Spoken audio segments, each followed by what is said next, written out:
All right, Aspire Leaders and Teach Better Family.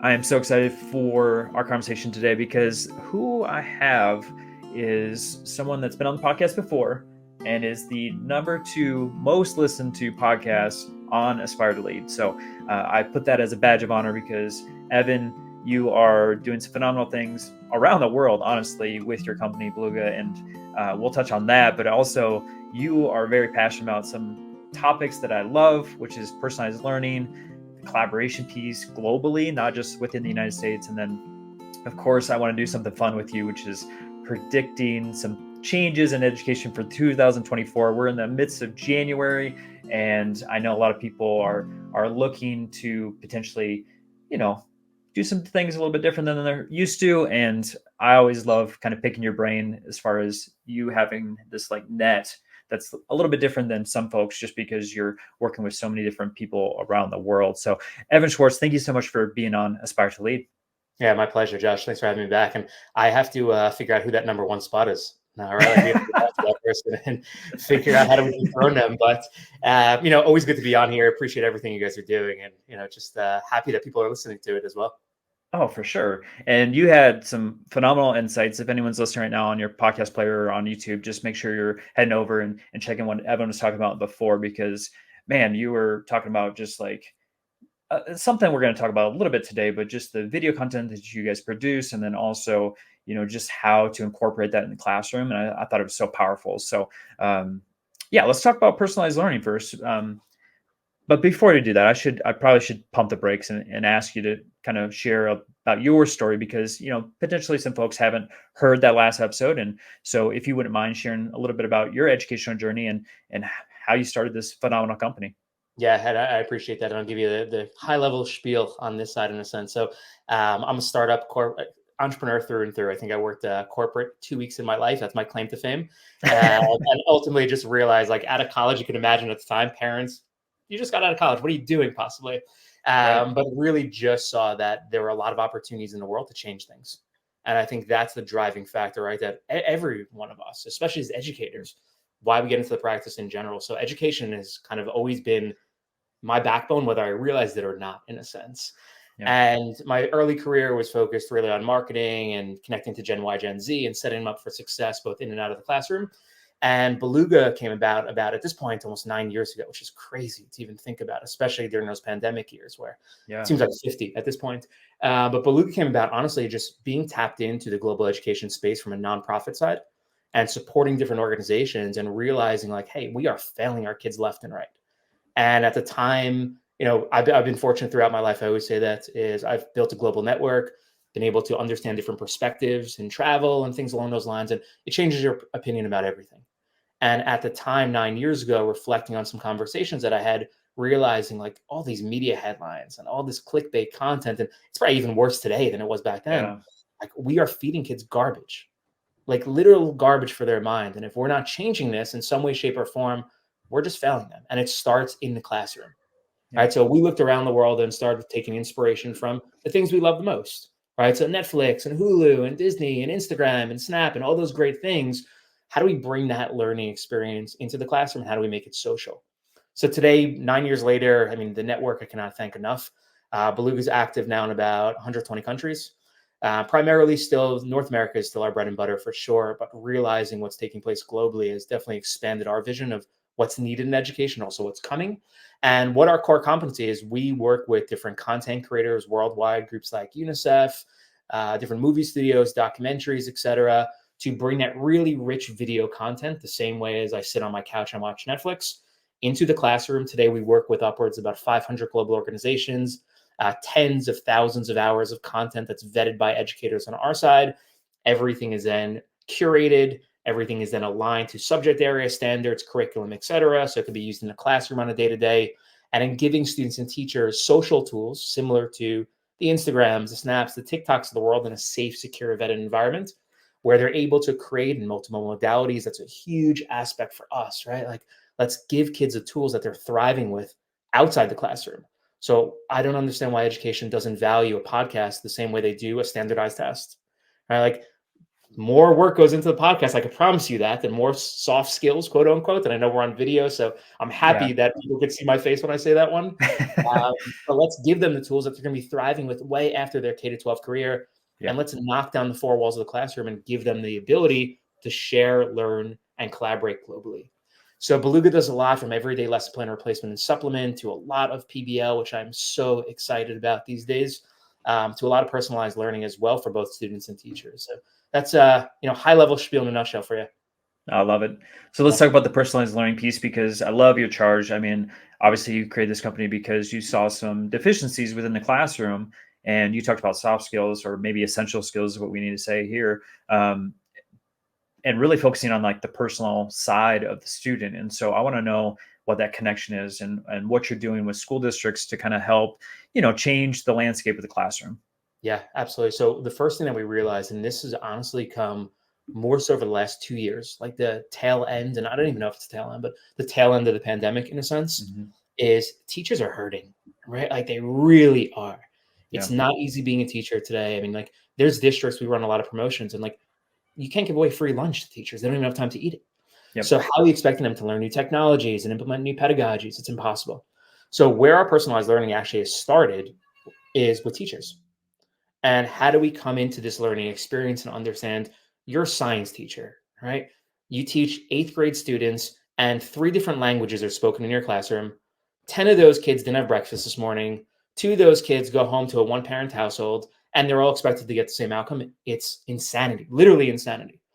So what we really have started doing more than ever before in the last 2 years is really hand-holding school districts and trying to figure out, let's work backwards in a sense, right? I always ask this conversation. I have the luxury of speaking with principals and superintendents every single day and understanding what's taking place within their district, within their buildings, pluses, minuses, et cetera.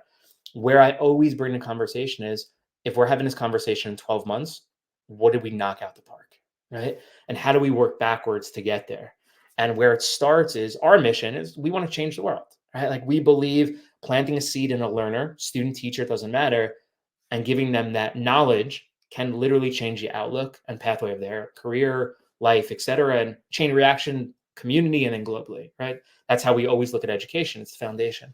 But if a teacher comes in and says, guys, like changing the world, crunchy granola, kumbaya is awesome. Like sign me up for it, but I need a freaking math lesson for tomorrow morning, right? Like we have to work there, right? Like we need to be able to meet you. So we know the content can align in a lot of different ways. It checks the boxes on those curriculum areas and standards, which you could probably imagine how I feel about standards just from my tone, right? And I know all of us are in that boat, but it is what it is right today. So if that's the case, then how do we give teachers the flexibility and freedom not to worry about the content, but getting back to really understanding the impact Belouga can make and understanding how they could shift back to what they signed up for, really is to educate, guide, and inspire students. So with all that mouthful that I just gave you, where we've come in with personalization is a lot of curation, a lot of content alignment. And I mean, we get the other day, I'll give an example. We had one district that we work really closely with, actually in your neck of the woods, that came in and said, like, listen, I'm working with GT and tag students, and we want to personalize it for their classroom and their experience. So we know we could have content for students. That's the easy part, right? Like getting kids excited, but we need to be able to give that teacher the flexibility and the resources to even be able to have those conversations with not just the 4 kids that are identified as gifted and talented, but every single kid in their classroom could be gifted and talented, right? So like, how do we give them the tools to then bring their students to that point to say, I'm really interested in medicine, or I'm really interested in football, or cutting hair. And these were real examples that we got from these students, which is awesome, right? But I think it starts with, what do teachers need today? Let's give them the tools where, I don't care if it saves them 10 minutes, it's valuable, right? Ideally, we save them a whole lot more time than that.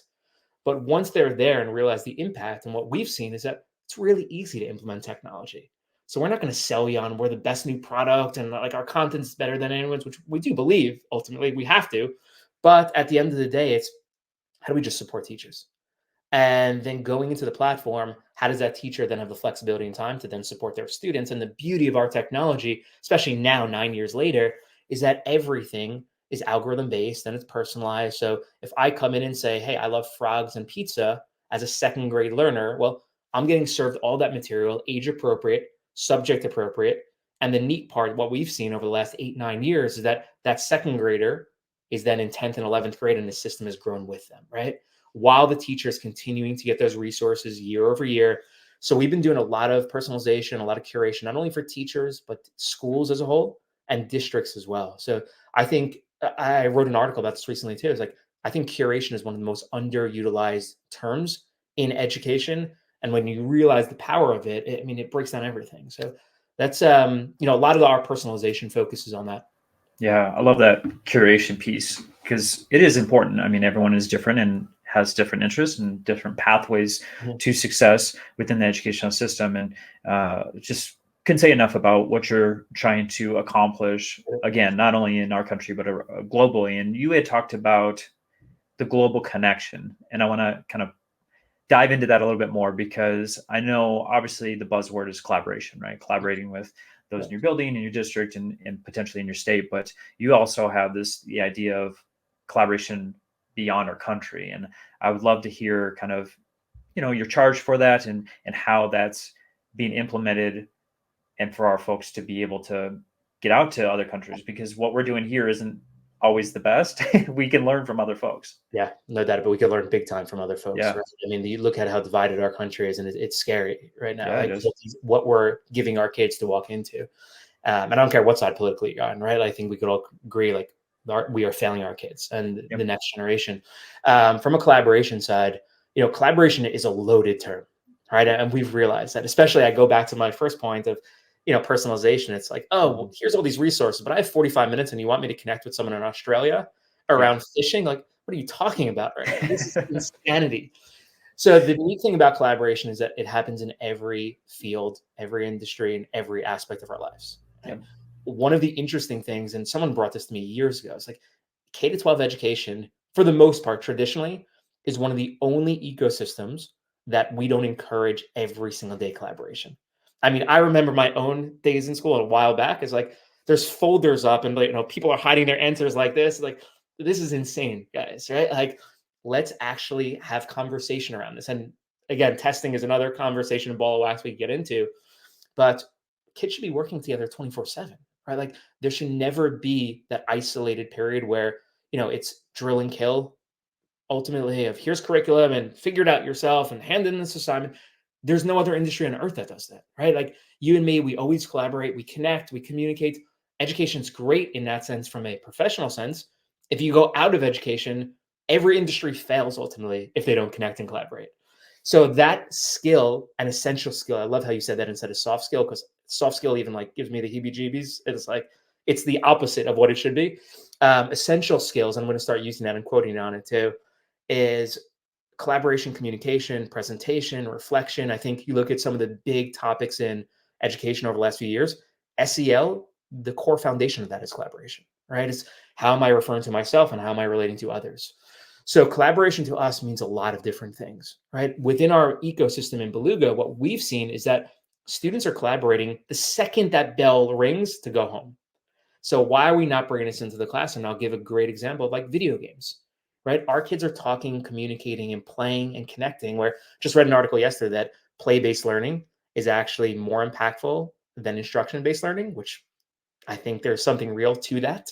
Oh And I yeah. hate taking away play, from our kids too. But like they're going there, they're connecting with kids all over the world, and like it doesn't matter what religion they are, what race, Yep. what culture, identity, like all these big overwhelming factors within our society that get demonized, right? This kid's just playing a game at the end of the day, and that's all they care about. Right? Like Mhm. it's a beautiful thing. I know technology is a big scary animal, right? Which it is, but it gets a bad rap sometimes in how our kids are actually able to enhance their 21st century learning skills and have that pathway. So collaboration to us is those key essential skills that set kids up for success. But in the core foundation of it, the beauty of Beluga is we never believe learning should happen within one classroom. And geographically, I just get paired randomly with 20 kids that their parents had the exact same idea, right? At one point in their lives as my parents. And here we are, right? 20 kids with completely different background that's live in one location. How do we knock that concept out by saying every single kid can learn from one another? And it's not just globally. And that's one of the really big aspects that we've seen. I mean, we work with one district, I won't name them, but very, very divided, and very divided in a century-old topic of race. I mean, so much so I was at the table with this district, it almost fly on the wall, right? They brought me in just to give some advice on it. And one of the teachers came to the table and said, and different race than other teachers at the table, and said, I don't want to be told how to sit, talk, or eat at the table. And you're going to listen to me. And it's like, okay, we're going down here, right? Like we've seen this play out before, and it was 100 years ago, ultimately. So we need to get better at this. So collaboration, I encourage schools all over the world, collaborate with your neighbor first. Like, how much can we learn, especially big districts, but small ones too, even with our classmates, we have no idea what people are going through every day. And just starting to ask those questions and find common ground. And that's really where our pedagogy and almost secret sauces with Belouga is we believe any topic can be educational. And if we're breaking down that topic, I mean, we have everything from, I don't know, poachers in Tanzania to the history of pizza to, traditional chemistry stuff. But if we could just get around this real world, quote unquote, content and start sharing different opinions and ideas, and that's what students are creating within Belouga. Let me give you my idea on, what equality should look like today. Podcast, image, video, text, drawing, etc. And my peer could see it. We start breaking down those barriers. So collaboration happens, one, with those essential skills. It then branches out to a real collaboration, as we all know it, of let's share and communicate with others. But what teachers have the ability to do within the platform, and this is something we are leaning into heavily in 24 more than ever, is connecting with other teachers, whether that be just from a PBL or lens, whether that be from a PLN lens as well of, hey, let's build network, or globally. So we have teachers all around the world. I was on this morning with a teacher in Greece that was just talking with a teacher in South Africa all around the global goals, which we love. Right? Like, how do we focus on sustainability? And what they're doing is they're sharing ideas first around pedagogy. And Josh, I'll tell you, one of our big aspects within the platform is alignment. We probably have 4 to 5 million standards, right? Those traditional next gen, ISTE, Common Core. I'll throw them under the bus for a second. Don't hate me on it, but they're all the same, right? Like every single objective is the exact same for kids. It's just branded a different way, which is understandable. Yep. But everyone's doing very similar work here. Let's share ideas on best practice. And then where collaboration takes a whole nother level is those teachers bringing their students together from around the world or locally even to share ideas. But one of the things that we've seen over the last 2 years since that tail end of the pandemic too is industry is joining the conversation. And it's opened us up to a boatload of CTE programs where we have the ability through our network. I mean, we're connected to thousands globally of professionals and organizations that want to help kids. Right? This isn't, some sort of monetary benefit to them. It's like, no, instead of coming to a school for 1 hour with an astronaut and saying like, hey, we just did it. Now what do we do the rest of the year? Right? Like we were jazzed up about that. How do we give them that capability to continue communicating, connecting with these experts and educators and organizations? So we have a lot of requests that come in and we get them connected through our network. And we've been doing that constantly. 24 will make it a little bit even easier for teachers and school districts to also bring in their own experts. So that, the local baker or the CEO or the fireman that comes in, how do they continue joining the conversation? And where all this inspiration has actually come from is student projects in Belouga. So it wasn't our idea. Students were bringing their own experts into the learning experience.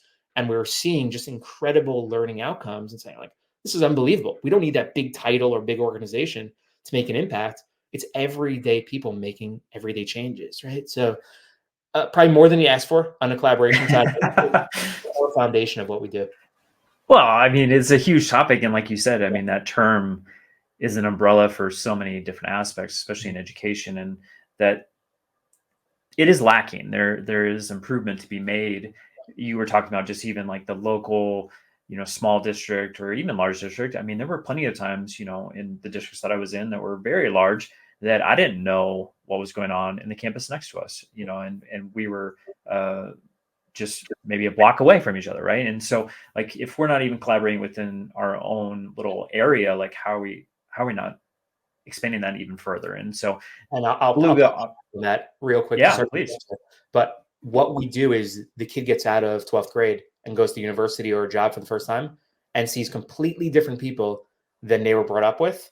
and Yep. has no idea how to relate to them, right? And this person was 5-minute drive north or south or east or west. Hmm. And if we could start breaking down those barriers at a really young age, and I'm fascinated by that, right? Like, when do we become jaded, right, to Yeah. our community ultimately? And we all are in some way, shape, or form. But if we can introduce that to kids at a much earlier age, like, what could the outcome be, right? And Yeah. that's a question that, now, I don't have an answer for, but I think that's something that gets us out of bed in the morning. Well, at least bring them to the table to have those conversations. I think that's the first step.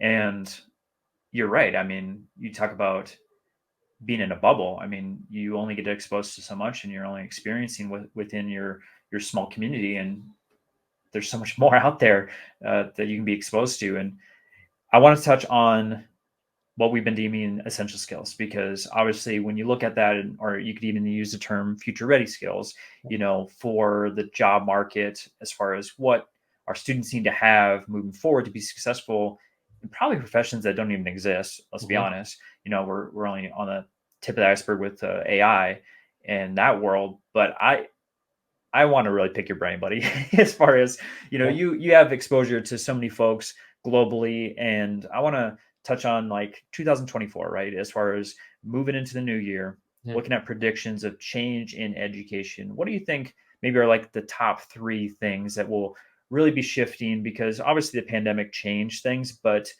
we kind of went backwards after things started to get, people getting back in the building and whatnot. You know, a lot of folks, I heard this so many times and it was really bothersome, is like getting back to normal, right? And really what they meant was like getting back to the old traditional things were established, and instead of going, forward. And so I just want to know like what you think is going to happen maybe in this next year as far as changes within the learning environment. Yeah, and this could be an entire show in itself, and Yes, it that's could. but I'll give you kind of, where we're thinking, right? Sure. And where I think the industry is going. So obviously AI is here, right? It is Yeah. not going anywhere. It's not just kids using it, right? I actually saw a stat the other day that said 66% of educators, including university, are using it on a day-to-day basis, where I think students are actually under 40%. So Yep. the fact that, like, hey, students are cheating on their tests, nonsense, right? Like, let's throw Yep. that out the window. I think AI has leveled the playing field in a sense Yep. of, what could this world look like? And AI isn't there to, necessarily, in my opinion, to take your test for you. AI is your thought partner. And the beauty of it is it grows with you. It's pulling resources from so many different places. However, there's a lot of skills that you still need with AI, right? Like, I'll give you an example. A new job, you mentioned jobs, we have no idea what they're going to come. A job that came up 6 months ago is AI prompter, right? $300,000 salary. It's pretty good, right? Yeah. Like, AI prompter, tell me that a year ago, I would have Yep. no idea what you're talking about. For sure. What we've seen though is, how do I ingest information? How do I get a little bit creative here? And critical thinking, right? And you see where we're going with this whole ball of wax. Of Those course. essential skills again is, I need to be able to disseminate that information, and I need to be able to utilize it in some way, shape, or form. So coming into AI, I think it is a great, great thought partner. I think it is the game changer, honestly, in personalized learning. And we have a lot of things behind the scenes that'll come up in 24 on a Belouga side with AI. It's not going anywhere, right? It's only going to get faster. I was listening to a podcast the other day with the founder of GPT, and he said if you look at where GPT is today compared to where it'll be in a few years, it's basically comparing it to the iPhone 1 and iPhone now, right? Like, you're not going to see those everyday updates, even though GPT Plus and 4 changed a lot of things. Um, it's every single industry is going to use this, right? There's no doubt about it. So I'll throw another stat at you, and kind of all over the place with my thought, but I want to kind of piece this together for you in the audience. Is a stat that is really alarming. And within the US, Canada, and the UK, over the next 3 to 5 years, it's projected that 44% average will lose teachers. So almost half the workforce of educators will go away over the next 3 to 5 years. Now, we are at the all-time low of teachers entering the profession as well. There's no magic wand for this one, right? So if you start really thinking about, and also, why are we losing them? Because of the working conditions, right? Because they Yep. didn't sign up to teach two classrooms that are now combined into one, and get the exact same pay and get the less respect than ever before and just drill and kill with testing and grading. Like, it's crazy for people to stay in there. And I have a really special place in my heart for teachers. My mom was an educator for 35 plus years, and just like, it is difficult these days. So if we're not bringing people into the building, we still need to set students up for success. And it's not going to be just student in front of a screen with a robot and, this person's going to teach me and train me, because those essential skills will not translate. However, where I do think the change happens is teachers are not going to be the necessary source of end all information. And I think most, if you really ask them behind closed walls, that would be a dream for them, right? If they go into an interview, of course, I want to know everything about social studies and the Civil War because that's my job. But there's no reason to do it anymore, right? If I could just analyze and give students inspiration and guide them on this journey, well, AI is going to feed them more information than I could ever even fathom ultimately, right? So I think you're looking at an AI world where teachers are the focal point and gets us back to that guide, right? Where I think education needs to go. Now, the outcome of it is we're seeing the writing on the wall already, right? So a lot of different schools and universities and colleges are not looking at standardized testing anymore. And this is something I've said on like a lot of different podcasts. So if anyone's out there that said, hey, I've heard Evin say this before, I believe it. But ultimately, there's, I think, about 2,500 to 3,000 colleges and universities in the US alone that don't care what you got in your SAT or ACT anymore. This is a $1 billion industry, right? This is not a small market. If that's going away, we know what education is. It's a copycat industry. More universities will follow, and it's going to have a trickle down effect to K to 12, right? What are we showing to our students, and how are we setting them up for success for that next level? And even professionally, if they don't want to go to university. But if we're not grading them anymore, which, oh man, I cannot wait for that day. But if we're not saying, hey, your standardized test dictates everything that you've ever learned and know and who you are for the last 12 years, which is craziness. And here's this piece of paper that gets you through the door. And once you're through the door, no one ever again in your life will ask you about this. We need to show depth and journey. And that's what I really am excited about, and where I think the AI comes in, where I think that teacher guided inspiration and collaboration. So I always use the example of like, if we have a student that wants to be a director, right, or a producer and make amazing content, the SAT and ACT means nothing to them, right? And we shouldn't have to pigeonhole them. Forget about the stress that comes with that for them and their family. And it's so inequitable. It's unbelievable. It's disgusting. But on that side, how do we start bringing them down a journey where I say, hey, Josh, you want to be a filmmaker? No problem. You want to go to USC or NYU next year, or maybe just want to jump into, Disney, right, and start working for them. Show me your journey. And if I'm able to showcase that from a K to 12 experience, not just, hey, in high school, I got an internship at Disney and it was really awesome, but show me where you got passionate about storytelling and how you learned how to communicate with people, how you learned how to document that. And on your side, right, editing and producing, it's really hard skills to learn.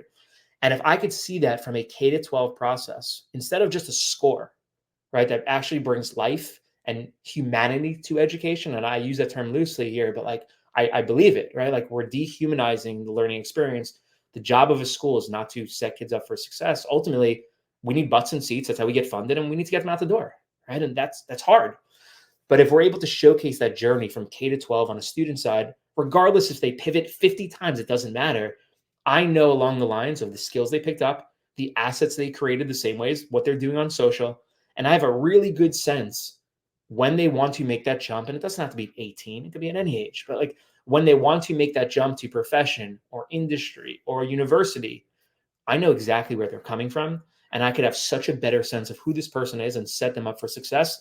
Now, I think the tricky part is not AI, not content, not people, right? The tricky part is, how do we analyze and assess that? And that's, to me, is one of the big outlining questions that a lot of people aren't talking about because it's complicated. But I think AI is here from the content side.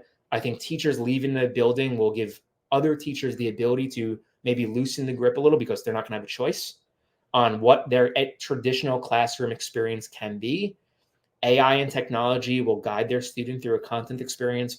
Community will come into the mix on, hey, maybe a CEO can connect with a sixth grader and teach them about business instead of that teacher trying to figure it out. And now the next part is, what am I able to do with all that stuff, right? So you go into portfolios and resumes and transcripts, and I think like, we're almost talking about what comes next in that process, like digital identity ultimately, and how does it translate to the physical world. So I think there's a lot that takes place there, but man, I'll tell you, education is in for a world of hurt over the next 12 months. And I am a very positive person, almost like glass pouring over. But you look at some things like ESSER funding is dried up, right? And there's some programming. I work with some great superintendents that are having to make the tough choice of, do I save programming? Do I save bodies in the classroom? And like, at the end of the day, the ones that hurt are the kids the most. So I think, especially in my industry, right, the ed tech and the companies that got major valuations and major funding, the revenues are not going to match over the next 12 to 24 months. And it's just going to be one of those industry problems that we need to work together. We need to figure out like how we providing best solutions and resources to both students and teachers. But, it's the educator mentality, right? Like, we're going to get up, we're going to bang on that door and do the best we possibly can every single day until someone's listening. And if we reach one person, it's valuable. And that's, that's what I appreciate about education. Yeah. That funnel of resources and or lack thereof will be interesting on how things will change, because I think it's going to force a lot of folks' hands as far as looking at the system as a whole. And we can't have so many people leave and then not have those be replaced. And so it'll be a very interesting 12 months, like you said. And hopefully we can collaborate as an educational community and figure out what's going to be best, not only for our students, but also for those in the profession, because a lot of people, like you said, are struggling right now. All right, Evin, let's turn the tide a little bit and talk about actionable steps, because I always love kind of ending the conversation with things that our aspiring and current leaders can do to enhance their leadership journey. So we've talked about a lot of important topics today, and I don't know if you want to tie it into that or maybe have a completely different action step for them. But if they're to do something tomorrow or next week, what would you advise them to do?